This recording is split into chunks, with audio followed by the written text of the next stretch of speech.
No COVID deaths announced in the UK for the first time since last summer. The government says it's a reflection of the vaccine rollout, but still no word if the June unlocking in England will still go ahead.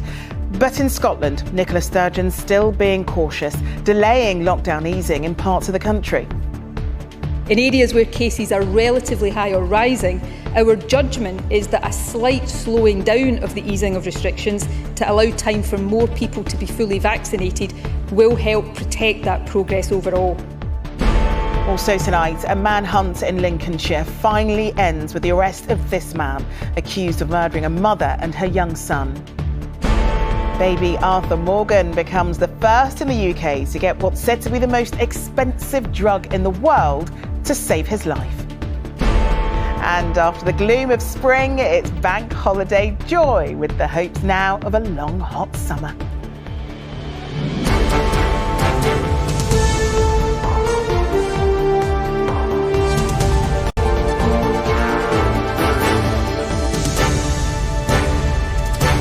This is the ITV Evening News with Charlene White.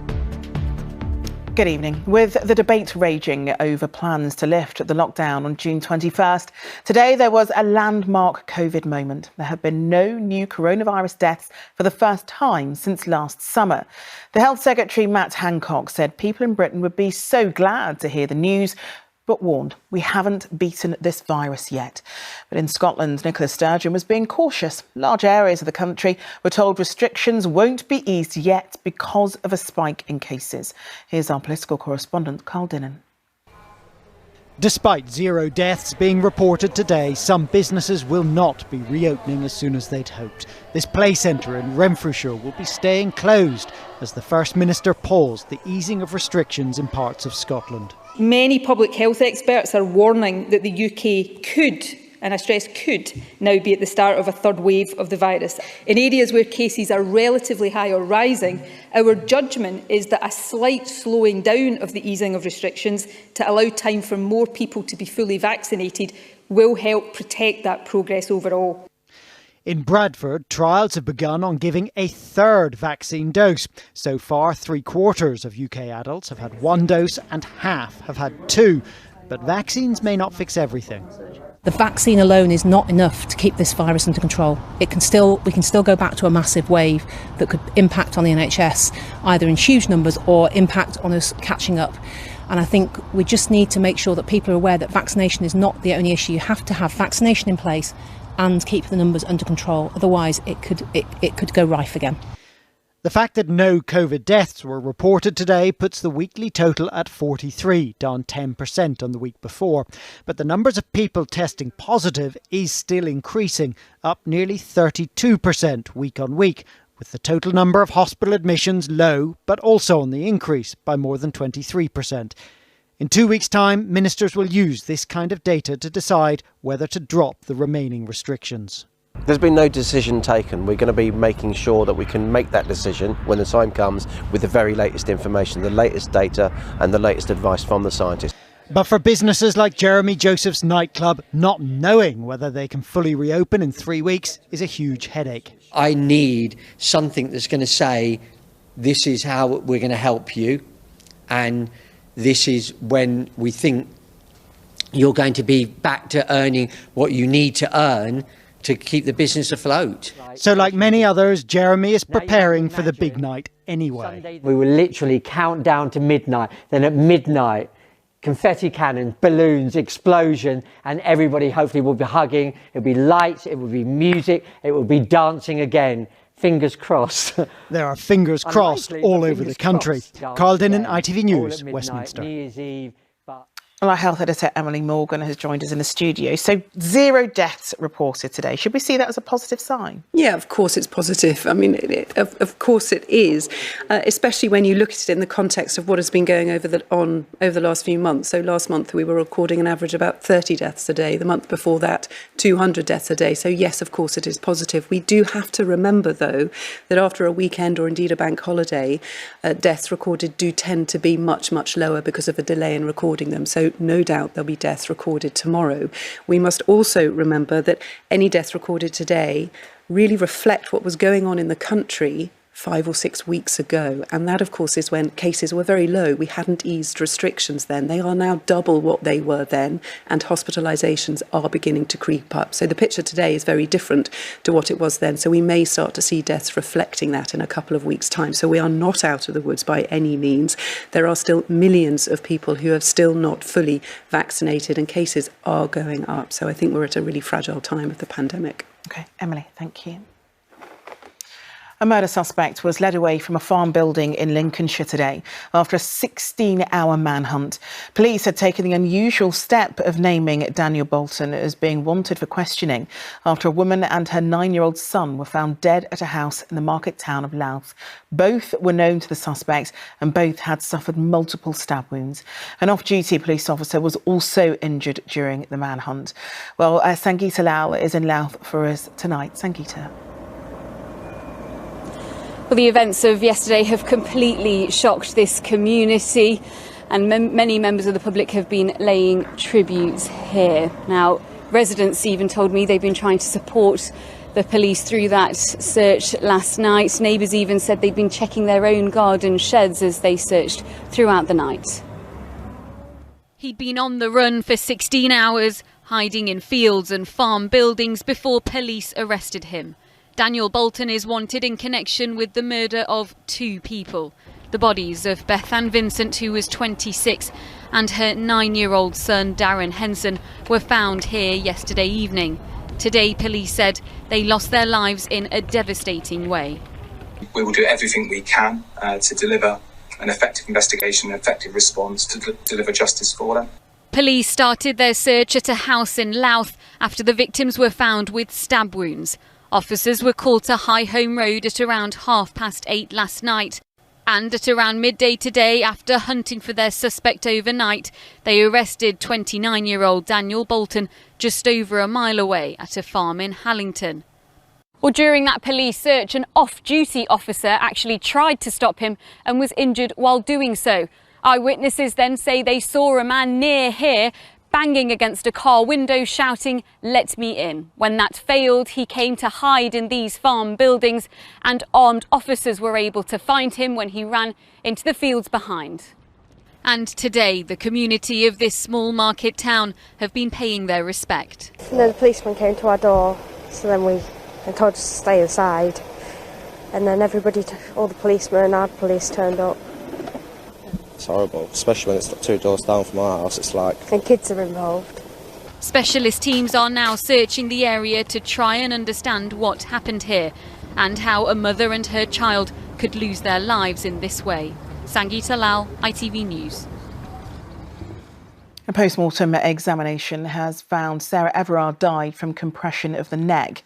Ms Everard, who was 33, went missing as she walked home in South London in March. Her body was found a week later in Woodland in Kent. A 48-year-old serving police officer with the Met has been charged with her murder. A father told today of his new hope after a 5-month-old baby became the first in the UK to receive a drug that's said to be the most expensive in the world. Baby Arthur Morgan, who suffers from a potentially fatal genetic condition called spinal muscular atrophy, received a revolutionary drug called Zolgensma. The single-dose treatment costs nearly £1.8 million, but because of a deal secured by the NHS, scores more children could benefit. Sejal Karia reports. At just 5 months old, Arthur is unaware of his place in medical history. He has spinal muscular atrophy, or SMA, a muscle wasting disease.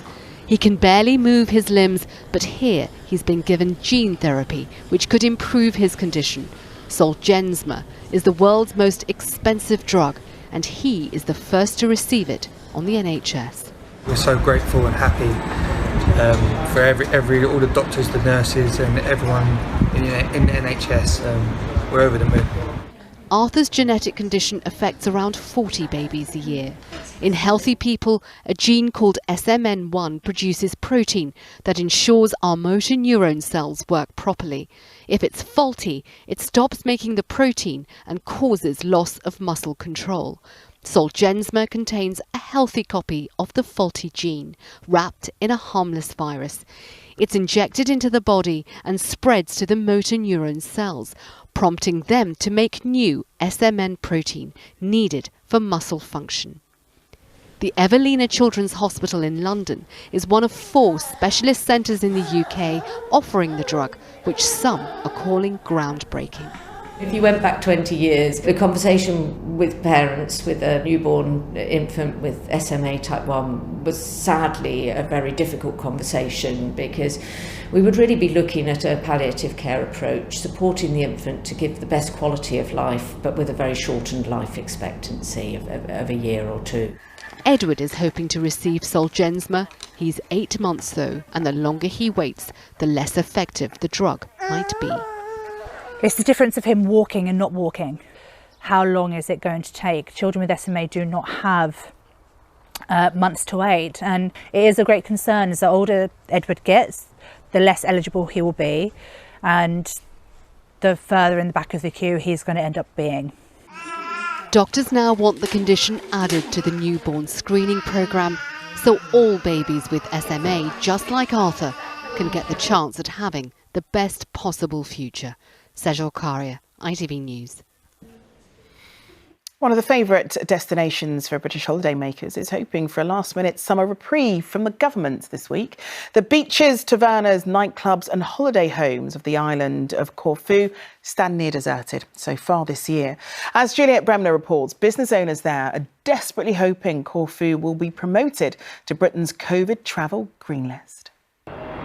Tempted by the blue waters and sunshine of Greece, British tourists touched down at Corfu Airport. But since the pandemic, the numbers have dipped dramatically. Those who have decided to travel, aware of the restrictions, but determined to still come. It was his first holiday. It got cancelled from last year, so he was really excited. So I said, we're going. Whether it's going to be awkward or not, we're going. We are worried, yes, but we've been vaccinated. We've been very careful back home. We've had the PCR tests, both of us.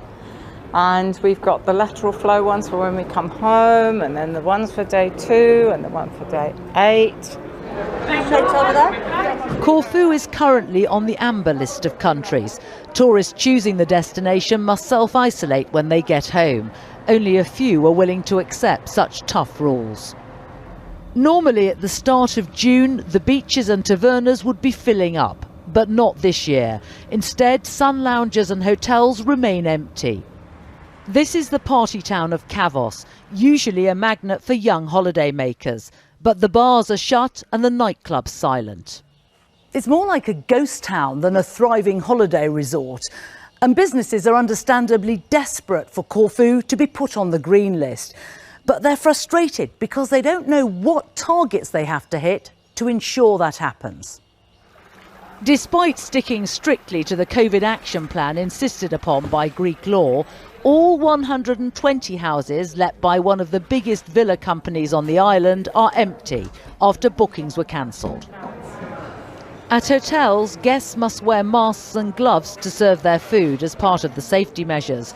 But tourist bosses believe more radical steps will be needed to bring back the majority of Brits.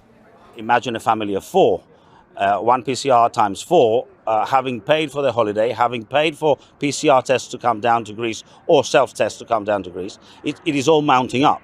So if it would be possible for the British government and the Greek government to come to an accord and change this policy, maybe a self-test only, it would help immensely. Right now, infection rates in Corfu are lower than the UK. They must wait to see if that secures the green light that could save their summer season. Juliet Bremner, ITV News, Corfu. And for all the latest developments on travelling abroad, you can head to the new dedicated section on our website. That's at itv.com/holiday news. But still to come on the ITV Evening News. Countdown to the Euros, the latest from the England camp as the final squad is announced. And are we in for a long, hot summer? Hopes of a heat wave after a turn in the weather. But first, the world of tennis is tonight still taking in the shock withdrawal of one of the world's top stars from the French Open because of mental health issues. Japan's Naomi Osaka, who's a 4-time Grand Slam winner, had earlier refused to carry out media duties at the tournament. She says she's suffering from depression. Some senior tennis figures say this could threaten her career. Geraint Vincent reports. This year's French Open started for Naomi Osaka as expected, with a win. But the state of her mental health has brought her tournament to an end. She says she's going to take some time away from the court. And one of her biggest rivals was among the first to voice her support. I feel for Naomi. I feel like I wish I could give her a hug because I know what it's like. Like I said, I've been in those positions. We have different personalities, and people are different. Not everyone is the same. Osaka says she suffered bouts of depression ever since she won her first Grand Slam final against Serena Williams in America in 2018. In Paris this year, the tennis authorities threatened Osaka with expulsion from Roland Garros and other big events if she continued refusing to take part in post-match press conferences. She's very rarely looked like she's enjoyed them. She said this weekend that they worsen her feelings of anxiety. It's a very difficult environment to walk into a room where you have to sit there and face however many number of journalists. And they're mostly middle-aged men that you have to suddenly find yourself in a situation where you have to give an explanation on your performance and justify whether you should have even been there or not. Osaka's mental health has been deteriorating over a period when she's won 4 Grand Slams and become the highest paid female athlete in the world. Many people every single day in daily life are struggling with depression or anxiety, and they get up and go to work and they put that brave face on. It doesn't mean they're enjoying what's going on around them. It doesn't mean they're not feeling horrible and hopeless and really struggling. As Naomi Osaka deals with the private torment behind her staggering public success, tennis will have to do without one of its brightest stars. Geraint Vincent, ITV News. 2 serving members of the British Army have been charged with firearms offences. Both men are said to serve in the Coldstream Guards, which has a key ceremonial role protecting Windsor Castle and Buckingham Palace. The pair were arrested at separate homes in Berkshire and are accused of trying to sell ammunition stolen from the armed forces. Drivers will not be immediately charged for entering Birmingham's Clean Air Zone, which launched today. The City Council says it won't take payment for the first 2 weeks to allow drivers time to adjust. The scheme covers the city centre with a daily charge for high-polluting vehicles. And Transport for London says it's agreed a third of government bailout worth more than £1 billion to cope with the effects of the pandemic on travel. London's Mayor Sadiq Khan, who chairs TfL, said it's not the deal the organisation wanted, but says it will help keep vital services running. England manager Gareth Southgate tonight unveiled his final squad for the upcoming European Championships. His hand was forced earlier, though, when one young Manchester United star had to drop out because of injury. Richard Pallow is over at Wembley for us, with the tournament's semi-finals and final will be played next month. So, Richard, who's in and who's out? Well, that decision was made a lot easier when the 19-year-old Manchester United striker Mason Greenwood pulled out with a groin injury this morning. Elsewhere, there are no real surprises, to be honest. Jesse Lingard and James Ward-Prowse both miss out. There's a 17-year-old in the squad, yes, a 17-year-old Jude Bellingham, and also Trent Alexander-Arnold. Now, he's the Liverpool right-back, been subject of a huge debate whether or not he'd be in the squad. The reason for that is there are 4 right-backs in this squad. I think that's unheard of in any tournament. To me, it makes the squad look a little lopsided, but the manager, Gareth Southgate, has insisted they give them versatility and that the squad has versatility in its whole. He's also put in 2 players who are not fully fit, Harry Maguire and Jordan Henderson, but he says they're needed for their experience, and this is what the manager had to say only a few minutes ago.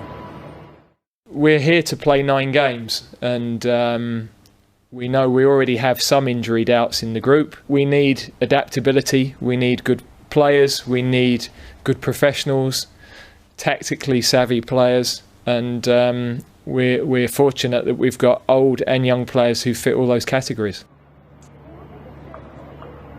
Well, any players from either Manchester United, Manchester City or Chelsea, those ones who were involved in European finals recently, they're not even with the squad yet. And as for the members of that squad, the whole squad, well, I think there are players in there who are there solely for experience, to get experience, and also because they'll be good for squad morale. Some of them won't get anywhere near a pitch for the tournament, but I think what Gareth Southgate is hoping is that morale will help everyone to get back here for that final in the middle of July.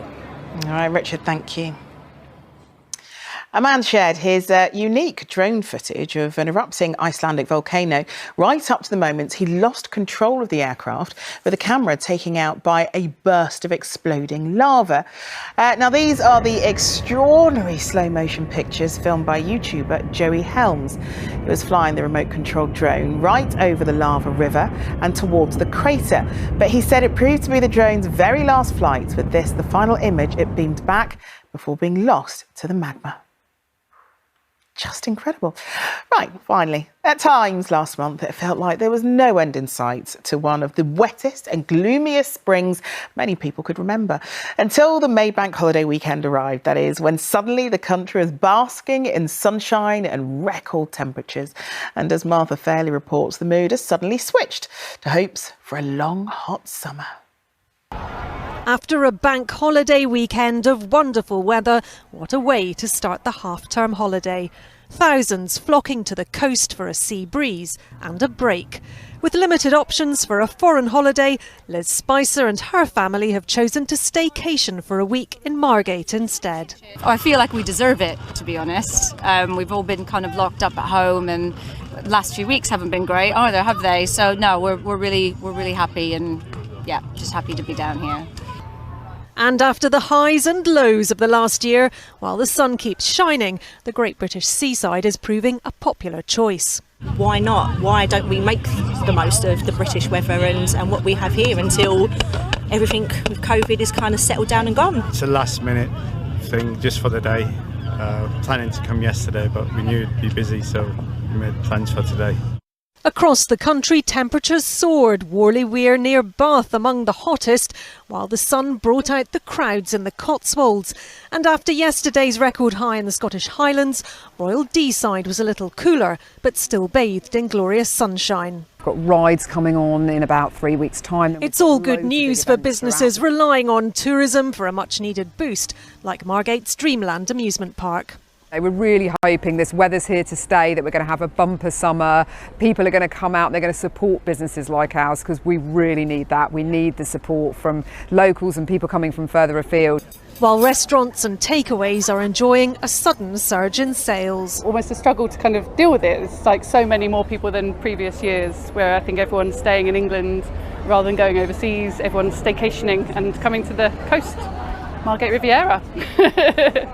The British weather is famously fickle, but after a long wait for the summer season to start, hopes are high for the outlook to stay bright. Martha Fairley, ITV News, Margate.